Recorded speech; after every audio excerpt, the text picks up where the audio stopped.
Hello friends, आज मैं एक वीडियो देख रहा था यूट्यूब में, जो हमारे इंडियन एक यूट्यूबर भाई और एक पाकिस्तानी हिंदू भाई ने बात किया उस वीडियो में। तो चलिए हम सब मिलके ये वीडियो देखते हैं और आप मुझे कमेंट में बताइएगा कि आपको क्या अच्छा लगा है और क्या नहीं लगा है, और मैं भी बीच बीच में अपना ओपिनियन देते रहूँगा। तो चलिए देखते हैं वो वीडियो। नमस्कार दोस्तों, डिफेंस डिटेक्टिव के एक और एपिसोड में आप सभी का स्वागत है और दिव्य भाई एक बार फिर से जुड़ गए हैं। दिव्य भाई बहुत बहुत स्वागत है आपका। जी शुक्रिया आलोक भाई, मुझे बुलाने के लिए। सारे दर्शकों को प्रणाम।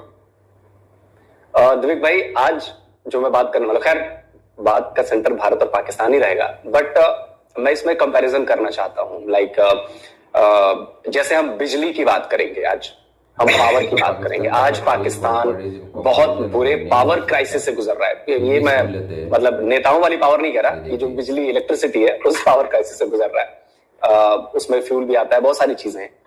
तो इतने बड़े पावर क्राइसिस से वो क्यों गुजर रहा है और इंडिया पर इसका असर, पावर क्राइसिस इंडिया में इस तरह से क्यों नहीं आई अब तक, इसमें कैसे आप देखते हैं, क्या क्या वजह रही है इसके लिए?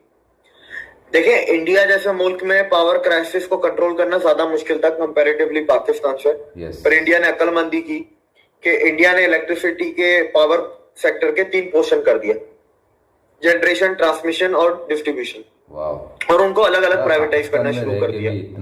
गवर्नमेंट अपने पास भी एंटिटीज रखी हुई है, पर उन्होंने प्राइवेट प्लेयर्स को भी आने दिया ओपनली, जिससे कॉम्पिटिटिवनेस भी बढ़ी, जिसकी वजह से आपको बिजली सस्ती भी मिलती है, इनोवेशन भी होती है।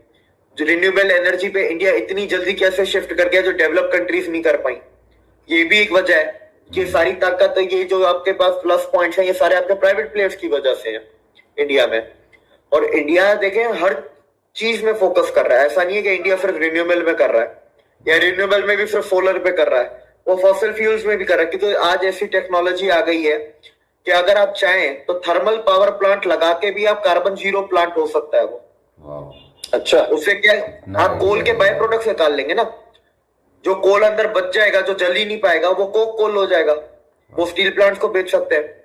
जो उसका राख होती है वो सोडा ऐश हो गई, ठीक है, जो गैस होती है वो मीथेन हो गई, और जो ऊपर पोल्यूशन हुआ है पावर प्लांट के आगे पीछे, अगर 5 एकड़ पे पावर प्लांट है, 10 एकड़ पे ग्रीन डील कर लो, हो गई कार्बन जीरो। आजकल टेक्नोलॉजीज ऐसे आ गई है कि आप एक ही चीज के आप 50 बाय प्रोडक्ट के फायदे उठा सकते हो। हर चीज के लिए आपको अलग फैक्ट्री लगाने की जरूरत नहीं है। एक ही पावर प्लांट से आपने सोडा ऐश भी निकाल लिया, मीथेन भी निकाल ली, बिजली भी बना ली, कोक कोल भी बना लिया। अब देखें, इंडिया में मैं अगर जाऊं, 62 गीगावाट सोलर कैपेसिटी है इंस्टॉल्ड, अंडर कंस्ट्रक्शन ही इंस्टॉल्ड की बात कर रहा हूं। Wind capacity 42, nuclear 7, tidal capacity 10 gigawatt, सारे गीगावाट है। वेस्ट कैपेसिटी 6 गीगावाट और हाइड्रो कैपेसिटी 46 गीगावाट। अब अंडर कंस्ट्रक्शन की मैं आपको बात बताता हूं, 447 लार्ज डैम्स अंडर कंस्ट्रक्शन, बड़े डैम्स, छोटे नहीं। उसके बाद आपकी जो वेस्ट टू एनर्जी है, जिसमें से 8 प्लांट चल रहे हैं, उन 8 प्लांट से 6 गीगावाट बिजली चल रही है, लेकिन 123 अंडर कंस्ट्रक्शन। तो ये वेस्ट मैनेजमेंट का टॉपिक आ जाता है, लेकिन वो हम फिर कभी उसके अंदर डिस्कस करेंगे। लेकिन आप देखें, अब मैं आपको पाकिस्तान की टोटल एनर्जी का जनरेशन जो होता है सारे मीन्स को मिला के, वो 50 गीगावाट है। इंडिया में सिर्फ सोलर 65 गीगावाट है। ये तो यार आप इस चीज से अंदाजा लगाएं। और इंडिया में हम देखें, मतलब हमारी नीड्स ज्यादा है, इसलिए मुझे लगता है कि हमारा प्रोडक्शन भी ज्यादा है। लेकिन अगर मैं अनुपात की बात करूं, रेशियो की बात करूं, तो पाकिस्तान और इंडिया में जो पावर जनरेशन का रेशियो है, मतलब आबादी के लिहाज से या एरिया के लिहाज से, तो वो मुझे लगता है कि बहुत ज्यादा कम है पाकिस्तान में। ऐसा क्यों? देखिए, आबादी की वजह से ये कि डिस्ट्रीब्यूशन कंपनीज जाती नहीं, सारा गवर्नमेंट के पास है। आपकी कोई 2-3 कंपनीज है जो है प्राइवेट, जैसे के इलेक्ट्रिक, कराची का पूरा वो के इलेक्ट्रिक आपका चाइना को बेच दिया। अब चाइना को बेचना ना बेचना वो बराबर ही है गवर्नमेंट जैसा, वो अपने मतलब का ही काम करेगी। वो कस्टमर सर्विस पे, और वो आपकी क्या कहते हैं, कॉम्पिटिटिवनेस तो आपकी नहीं क्रिएट हुई ना। आप कराची के टुकड़े करके 5 लोगों को भी दे देते, फिर फायदा होता। आपने पूरा कराची उठा के चाइना को दे दिया। यही है और ये कराची है, मुझे मेरी नॉलेज में कराची के अलावा पूरे पाकिस्तान का ट्रांसमिशन गवर्नमेंट ओन करता है, डिस्ट्रीब्यूशन भी गवर्नमेंट ओन करता है, power generation products private companies करती हैं पावर जनरेशन, पर उनके रेट गवर्नमेंट तय करता है। तो आप इस चीज से अंदाजा लगाए ना। उसके अलावा देखें, लोगों को इंटरेस्ट नहीं है ना, यहाँ पर आपको पता है आवाज दबाने की, हुकूक दबाने वाली। यार गांव वाले क्या करेंगे बिजली का? इधर सोच वो है, इंडिया में है कि गांव में बिजली पहुंचाओ तो विलेज टूरिज्म हो जाएगा, विलेज इकोनॉमी, जैसे यूपी में सनातन इकोनॉमी है। तो इंडिया में बिजनेस माइंड है, इधर वो नहीं है। गांव वाले क्या कर लेंगे? वो उबले पे वो गैस भी क्या पहुंचानी है, गोबर के उबलों पे वो लकड़ी जला के कर लेंगे। सोच सर यहाँ पर एक तो गंदी है, करप्शन है। अच्छा, वापडा को बहुत दफा कोशिश की गई है प्राइवेटाइज करने की, पर एम्प्लॉइज इतनी बड़ी स्ट्राइक कर देते हैं, और वायलेंट स्ट्राइक्स, कि जिसकी कोई हद नहीं है, क्योंकि उनके सर पे पैसे कटेंगे ना। जब प्राइवेट कंपनी आएगी वो तो फिर सबको टाइट करेगी, नीचे लाइनमैन मीटर रीडर से लेके ऊपर आपके सीईओ तक सबको टाइट कर देगी, निकाल भी देगी, देर भी नहीं करेगी। तो सर मीटर पीछे किए जाते हैं, चोरी की जाती है। हमारे पास सर आज भी पता नहीं बाबा आदम के जमाने के मीटर चल रहे हैं, मेरे को तो ये चीज समझ में नहीं आती। हमारे मीटर भी पुराने, हमारी ट्रेनें भी पुरानी, हमारी हर चीज पुरानी है। ये अंग्रेज अभी ये चीजें भी नहीं होती। अभी आपने मीटर की बात की, अभी मैं गाँव गया था, अभी 2 हफ्ते अपने घर पे रह के आया, घर पे कुछ काम चल रहा है, और आप यकीन मानिए कि हमारे गांव में जो बिजली के मीटर हैं, एक तो 10 साल में बिजली में बहुत बदलाव है। 10-12 साल पहले हमारे यहाँ गांव में बिजली नहीं थी, हम लालटेन में रहते थे। 10-12 साल से गांव में बिजली आ रही है, और 24 में से 22 घंटे 20 घंटे बिजली रहती है, 21 घंटे बिजली रहती है। अब वहां पर प्रीपेड मीटर लगने शुरू हो गए। अरे यार, स्मार्ट मीटर जिसे हम कहते हैं, वो स्मार्ट मीटर लग रहे हैं गाँव में। आप सोचिए, शहरों में तो लग चुके हैं, हमारे यहाँ लग चुके हैं। मैं पिछले 10 साल से मैं prepaid meter, smart meter use कर रहा हूँ। मोबाइल पे सब कुछ दिखता है कितना क्या हो रहा है। कराची में अभी भी वो पुराने नहीं होते थे मीटर जिसमें डिस्क चलती थी? अच्छा, वो गोल गोल घूमने वाला है, गोल गोल घूमने वाला, तेज घूम रहा है तो हमारा बिजली खा रहा है, एसी बंद करो। वो हमारे पास मैग्नेट लगा दो तो स्लो हो जाता था। हाँ, ऐसे ही ये सारे जुगाड़ी थे, वो ही काम चल रहा है हमारे पास। इसके अलावा अगर आप इसमें देखें 50,000 चीजें और हैं। आप देखें, पाकिस्तान ने कभी अपनी एनर्जी नीड्स को सिक्योर नहीं किया, और तरीके से इस्तेमाल भी नहीं किया। सिक्योर जो चीजें सिक्योर हुई हैं उनको भी तरीके से कोई खास इस्तेमाल नहीं किया। तब भी गैस रोकी भी है पाइपलाइन, आपने ईरान ऑयल पाइपलाइन रोकी भी है, सिर्फ एक इंडिया की नफरत में। यार इंडिया को छोड़ो, तुम अपना देख लो, इंडिया को छोड़ दो, भाड़ में गया इंडिया। तुम्हें कितना फायदा होगा, तुम कभी ये सोचो। ये तो इनफैक्ट तो उस प्रोजेक्ट से निकल गया, और ईरान ने अभी कहा है कि अगर अगले साल आप मार्च अप्रैल तक अगर आपने अपने साइड वाला कंप्लीट नहीं किया तो $18 बिलियन का वो जुर्माना ठोकने वाले हैं। बताइए सर, अगर मैं पीएम होता ना तो मैं इंडिया की मजबूरी का फायदा उठाता, इंडिया की एनर्जी सिक्योरिटी नीड की मजबूरी का फायदा उठाता। इंडिया को बोलता दोनों पाइपलाइन तुम बनाओगे, टैंक फार्म मैं बनाऊंगा, टैंक फार्म का खर्चा मेरा, पाइपलाइन का खर्चा तुम्हारा। डीले मुल्क ऐसे चलते हैं सर, दुनिया ऐसे काम करती है। ये अजीब ही है, उसको नहीं जाना है उसको फायदा आ जाएगा, ये नहीं देख रहा कि मेरे को भी फायदा है। और मेरे पास, अच्छा पाकिस्तान से सर पाइपलाइन इंडिया जा रही है, स्ट्रेटेजिक फायदा पाकिस्तान को नहीं मिलेगा।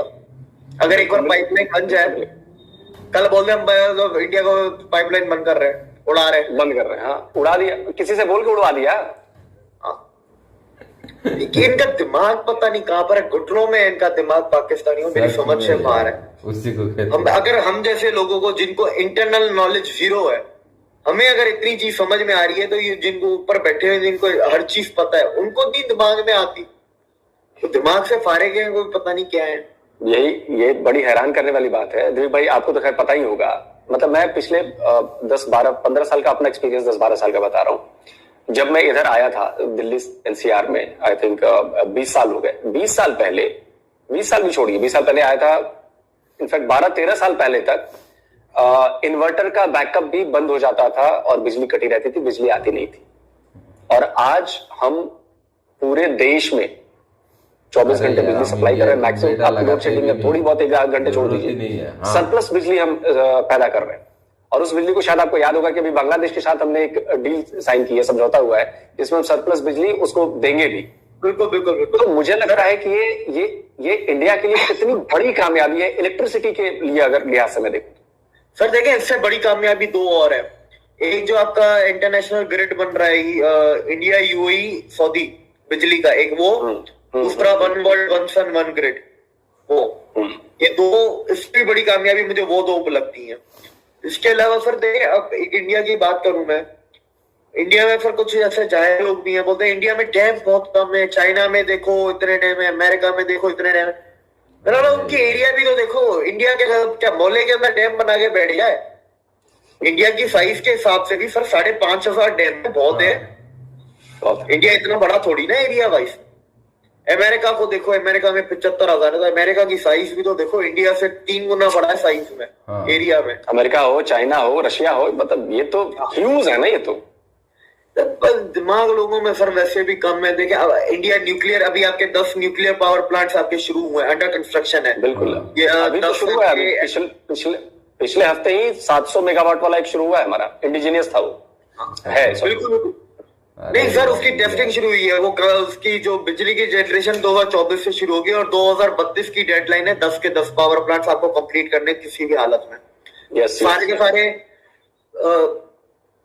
मेरे हिसाब से कोई आपकी जनरेट करेंगे 12 गीगावाट 10 मिला के, क्योंकि कुछ पावर प्लांट में 700 मेगावाट के 3-4 रिएक्टर है। अच्छा, अब देखें इंडिया देखें हर जगह जा रहा है। अभी आप टेक्नोलॉजी लेके आते हैं, इलेक्ट्रिसिटी की तो टेक्नोलॉजी होती है। पाकिस्तान में सीमेंस है, सीमेंस की फैक्ट्री भी है, पर सीमेंस की फैक्ट्री में सर इधर बनते हैं ब्रेकर बिजली के। यार तुम सीमेंस को जाके सिर्फ इतना बोलो, इसी फैक्ट्री में तुम विंडमिल बना लो ना। इंडिया में सीमेंस की फैक्ट्री है आपकी, इंडिया में जनरल इलेक्ट्रिक की फैक्ट्री है, और इंडिया में वो चाइनीज कंपनी कौन सी है उसकी भी फैक्ट्री है। दुनिया की टॉप 3 विंड टर्बाइन जो मैन्युफैक्चरर्स हैं, तीनों की फैक्ट्री है इंडिया में, मेड इन इंडिया होती है। विंड टर्बाइन, विंग्स वगैरह हर चीज पाकिस्तान में इंपोर्ट करना पड़ता है, जबकि वो कंपनियां पाकिस्तान में मौजूद है। तो सर दिमाग नहीं है, नियत भी नहीं है। और मैं कहता हूं सर हर चीज से बड़ा जो सबसे बड़ा मसला है, नाहिल है, इनकेपेबल है। इनकेपेबिलिटी सर सबसे बड़ा है ना, वो शराप है पाकिस्तान को। करप्ट तो सर फिर दुनिया में सबसे ज्यादा अमेरिका है, और अगर इंडिविजुअल पे जाएंगे तो वो पुतिन है, और पाकिस्तान टॉप 20 नहीं आता। लेकिन वही है ना कि भाई आप मैं अक्सर अपने वीडियोस में कहता हूं कि देश तो आपने ले लिया, लेकिन रन कैसे करना है, विजन क्या होगा, करेंगे क्या, ये आपको नहीं पता। और 75 इयर्स बाद भी आप उसी जगह पे हो, आपको कुछ नहीं पता। सर इसमें मैं फिर दोनों को ब्लेम करूंगा। ये जो फिर जब हम 75 इयर्स को लेके आते हैं ना, फिर इसमें फिर दोनों ब्लेम हो जाते हैं। आपकी आवाम भी इसमें फिर पूरे मतलब हिस्सेदार है बराबर की। एग्जैक्टली आवाम तो सर हम कब तक बोलते रहेंगे आवाम ब्रेन वॉश हुई ये हुई है। 21वीं सदी में भी अगर हम ये बोल रहे हैं तो फिर हम लोग बेवकूफ हुए, हम सच को एक्सेप्ट ही नहीं करना चाहते। बिल्कुल बिल्कुल बिल्कुल बिल्कुल बिल्कुल। और लोगों से सर मेहनत बिल्कुल भी नहीं होती। पाकिस्तान ने पता नहीं क्या बोलूं मैं। इंडिया की एक और अचीवमेंट है जो मोदी जी हर जगह का, अमेरिका की कांग्रेस में भी उन्होंने बोला, India is the only country who has fulfilled it's Paris agreement commitment. Carbon emission 170 gigawatt commitment था, 175 में से 160 गीगावाट आपका हो चुका है पूरा। अभी भी पता नहीं कितना टाइम है, और by the end of this year आपके बाकी तो अंडर कंस्ट्रक्शन, आपके पता नहीं कितने गीगावाट इंडिया में अंडर कंस्ट्रक्शन है।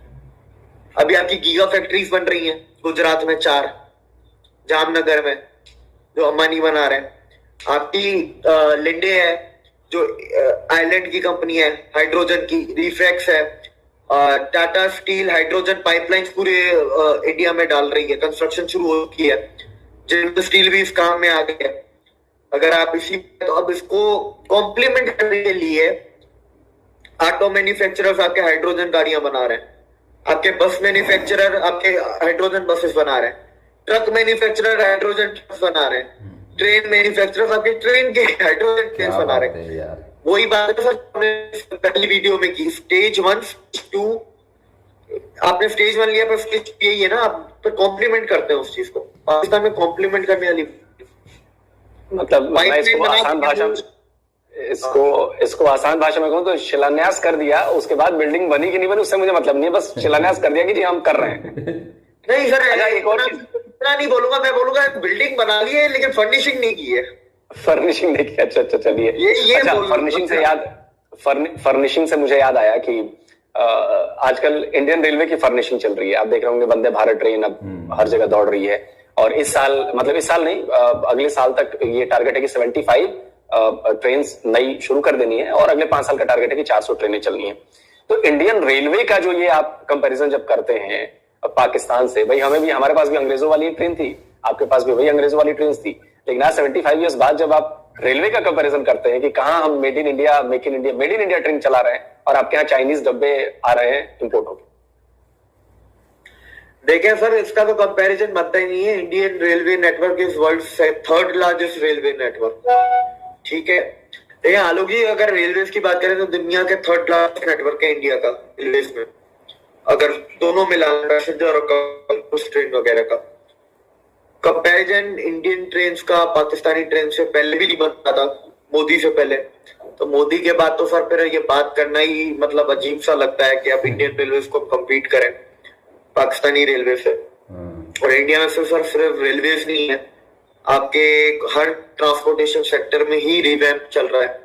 चाहे सागर माला हो तो उसके अंदर 200 पोर्ट्स हैं, 111 नेशनल वाटरवेज हैं, 70 एयरपोर्ट बन चुके हैं और 70 अंडर कंस्ट्रक्शन हैं। आपके कहीं पे मेट्रो आपकी अभी 7 या 9 मेट्रो आपकी अंडर कंस्ट्रक्शन है। 25 शहरों में आपकी मेट्रो ऑपरेशनल हो चुकी है, ऑपरेशनल 25 में। उसके बाद आपकी Indian made in India metro आपकी ऑस्ट्रेलिया और कनाडा एक्सपोर्ट हुई है। आपको अभी अफ्रीका से 317 इंजन का ऑर्डर आया है। आपने अभी बांग्लादेश को 2 इंजन गिफ्ट कर दिए। तो सर अब क्या कंपैरिजन करेंगे इसके ऊपर? वंदे भारत दुनिया के हाईएस्ट स्टैंडर्ड्स पे जाके बैठी है। वंदे भारत का भी आ रहा है कि वंदे भारत एक्सपोर्ट भी करेंगे शायद, तो मुझे लग रहा है कि ऐसा हो जाएगा। बिल्कुल बिल्कुल सर, आप करेंगे। और आपको ये भी बता दूं कि ये मेरे ख्याल से जो मेरा दिमाग कहता है लीज करेंगे, टेक्नोलॉजी ट्रांसफर करके जो होता है, लाइसेंस जो होती है, लाइसेंस प्रोडक्शन जो होता है। क्योंकि सर आपको एक चीज देखिएगा, ध्यान में लोगों को होनी चाहिए कि दुनिया के ऑलमोस्ट सारे जो बड़े बड़े ग्लोबल रेलवे मैन्युफैक्चरर्स हैं रोलिंग स्टॉक के, वो इंडिया में मौजूद हैं, वो भी मेड इन इंडिया ही करते हैं। चाहे बोम्बाइडर हो आपका, मुझे बोम्बाइडर का ही नाम याद है, सिमेंस है, जनरल इलेक्ट्रिक है, इसके अलावा 2 भी हैं, वो सब भी इसमें आप डाल दें उनके, और वो ऑलरेडी मौजूद है, ऐसा नहीं है कि इंडिया में आएंगे। And railways has seen the one of the biggest FDI, $12.5 billion Alstom की तरफ से। A single sector in a single year 12.3 या 4 बिलियन डॉलर्स, ये बहुत बड़ी बात है। उसके बाद सर आपके बुलेट ट्रेन में आ जाए, आपके एक रूट का काम ऑलमोस्ट आप समझ लें, पिलर का काम 70% कंप्लीट हो चुका है, और अगर ओवरऑल वर्क देखा जाए तो आपका 50% कंप्लीट हो चुका है। 4-5 दिन पहले ही इंडियन रेलवेज ने ऑर्डर दिया है रोलिंग स्टॉक का जापान को, टेंडर इशू किया, हिटाची बनेगी, कावासाकी, जो भी टेंडर जीते दोनों में से। उसके बाद आप देखें 2 और बुलेट ट्रेन के रूट्स आइडेंटिफाई करके मिनिस्ट्री ऑफ रेलवे को सबमिट कर दिए गए। इसके बाद अगर आप डेडिकेटेड फ्रेट कॉरिडोर देखें, एक तो उसमें दिल्ली वाराणसी, कौन सा है? इधर साउथ में मेरे ख्याल से चेन्नई टू बेंगलोर है, कि मेरे ख्याल में हैदराबाद ऐसा कुछ है, उस तरफ है। ओके। इन 3 शहरों में से किसी 2 शहरों के बीच में, अब ये नाम मुझे एग्जैक्टली मुझे भी याद नहीं है। तो अब ये आइडेंटिफाई हुआ, अभी तक अप्रूवल नहीं मिला है, लेकिन सबमिट कर दिए गए हैं आइडेंटिफाई करके, और कह रहे हैं टोटल 7 बुलेट ट्रेन बनेंगी। अच्छा, इसके अलावा अगर आप देखें बुलेट ट्रेन के लिए जो स्पेशल मशीनरी कंस्ट्रक्शन के लिए चाहिए, वो भी इंडिया ने खुद बनाई, L&T ने। अभी आपकी बुलेट ट्रेन बनी भी है, लेकिन वो स्पेशलाइज मशीनरी आपकी एक्सपोर्ट हो रही है। L&T ने अभी तक वो करीब 6 यूनिट एक्सपोर्ट कर चुकी है, जबकि इंडिया में अभी तक बुलेट ट्रेन बनी भी नहीं, अभी भी अंडर कंस्ट्रक्शन है प्रोजेक्ट। ये अपने आप में कितनी बड़ी बात है? बड़ी बात है, बिल्कुल बहुत बड़ी बात है। फिर आप ट्रैक लेन की स्पीड देख लें, अमेरिका से ज्यादा है इंडिया की ट्रैक लेन की स्पीड। उसके बाद इलेक्ट्रिफिकेशन देख लें तो मेरे ख्याल से 90% इलेक्ट्रिफाइड हो चुका है। करीब जी हो चुका है, 90% करीब 90% हो चुका है। 10% आने वाले 1 या 2 सालों में हो जाएगा। 2030 तक कार्बन न्यूट्रल का प्लान है रिन्यूएबल एनर्जी का, ठीक है। इसके बाद आपके वंदे भारत के ऑर्डर्स दिए हुए। अभी मुझे सुनने में आया था अश्विनी वैष्णव सोच रहे हैं कि ये जितनी प्राइवेट कंपनी है इनको दे दिया जाए वंदे भारत इंडिया में, ताकि प्रोडक्शन स्पीड को तेज किया जाए। सिर्फ ये नहीं कि गवर्नमेंट फैक्ट्रियों में बने, क्योंकि 500 वंदे भारत बहुत बड़ा नंबर है, 500 के 475 बहुत बड़ा। हाँ, अच्छा, इसके साथ साथ अगर आप आगे जाए तो एयरपोर्ट्स हैं, फिर सागरमाला है, आपके नेशनल वाटरवेज हैं, हाईवेज तो नितिन गडकरी वैसे मशहूर है, हाईवेज का तो हम क्या ही बात करें, चाहे स्टेट हाईवे हो, चाहे ग्राम पंचायत रोड हो, चाहे आपके नेशनल हाईवेज हो, एक्सप्रेसवेज हो, हर किस्म का रोड। ये नहीं कि मतलब कि बड़े रोड बनेंगे तो गांव का नहीं, ग्राम पंचायत रोड भी उतने ही बन रहे हैं, उसी स्पीड में बन रहे हैं जिस स्पीड पे आपके नेशनल हाईवे एक्सप्रेस हाईवे बन रहे हैं। करेक्ट। आपके पोर्ट्स, आपके बड़े पोर्ट्स, जितने आपके 18 बड़े पोर्ट्स हैं जिसमें से 12 आपके रिवैम्प हो चुके हैं। इसका सबूत तो मैं दे देता हूँ ग्राम पंचायत वाले में। मैं अपने गांव में गया और मैंने गांव की एक एक पतली से पतली, मतलब इनफैक्ट 4 फीट चौड़ी सड़क पे भी घूम के आ गया मैं। हर जगह वो पीसीसी वाली सीमेंटेड सड़क है। आप सोचो, कहीं भी आपको कच्ची सड़क नहीं दिखती मुझे, कहीं भी नहीं। मेरा गांव में भी सेम है। बस आप लोग लकी हैं, यही कह सकते हैं हम लोग, और क्या बोले। बस हाँ, बस यही कहा जा सकता है। आप लोगों को इंडियंस को विश ही कर सकते हैं, इससे ज्यादा और क्या करें, नजर तो लगाने से रहे। नहीं, आप लोग नजर क्यों लगाएंगे? आप लोग तो इनफैक्ट मुझे लगता है कि आप लोग और अच्छा ही करेंगे, जिससे और बढ़े। अच्छी चीज की तो तारीफ करनी चाहिए। अगर पाकिस्तान में भी कुछ अच्छा काम होगा तो मैं भी तारीफ करूंगा उसकी। हेलो, अब आप देख ले, हम बात कर रहे हैं इंटरनेट का कितना इशू हो रहा है, और ये मेरी बहुत तरफ ज्यादा इशू हो रहा है, ये मेरी तरफ से, और मैं कहाँ बैठा हूँ आप देख ले। और आपको मैंने बताया मेरा ई कॉमर्स का काम है, तो आप सोचे मैं काम कैसे करता हूँ। बहुत मुश्किल है, बहुत मुश्किल है। और इसके बाद हम लोग एक्सपेक्ट करते हैं कि पाकिस्तान में आईटी इंडस्ट्री है। आईटी इंडस्ट्री के लिए इंटरनेट तो चाहिए, वो ही नहीं पाकिस्तान में सर। तो इधर बहुत सारी चीजें हैं सर। मतलब कुछ जगह हम ये कह सकते हैं कि ये कह सकते हैं कि पाकिस्तान में लीडरशिप की कमी, विजन की कमी, किस चीज पे काम करना चाहिए उसकी प्रायोरिटी की कमी, कैपेबिलिटी की नंबर 1 वो है। सर देखिए, मैंने पाकिस्तान को बहुत स्टडी करनी, यूनिवर्सिटी टाइम में मैंने पाकिस्तान के ऊपर रिसर्च की, पाकिस्तान के ऊपर प्रोजेक्ट्स वगैरह मिलते थे। तो मैं अभी भी आपको लिख के दे सकता हूँ कि सर 15 साल लगेंगे पाकिस्तान को, 10 साल लगेंगे पाकिस्तान की कम्युनिटी में शामिल होने में, और 15 साल लगेंगे एक रीजनल पावर बनने में। हर लिहाज से, ये नहीं कि इकोनॉमिक लिहाज से, पर कैपेबल बनना चाहिए। क्या पाकिस्तान में पोटेंशियल है? बिल्कुल है। 25 करोड़ का मुल्क है, दुनिया की 5वीं बड़ी आबादी है भाई। पानी है, नेचुरल रिसोर्सेज है, हर चीज है, डाइवर्सिटी भी है, जियोग्राफिकल लोकेशन भी है, जिस तरीके से इस्तेमाल किया जाए तो बहुत फायदेमंद है। ये हमने उसका गलत किया। आधे प्रोजेक्ट सर, हमारी लोकेशन ऐसी है ना, हमारे आधे प्रोजेक्ट तो दूसरे अपने पैसे लगा के दे जाएंगे, करके दे जाएंगे, हमारी लोकेशन ऐसी है। ये बस वो विजन है। यार आपने तो वीडियो देखा है पूरा, कैसा लगा वीडियो मेरे को कमेंट में बताना, और साथ में वीडियो को लाइक करना, चैनल को सब्सक्राइब करना। Thank you.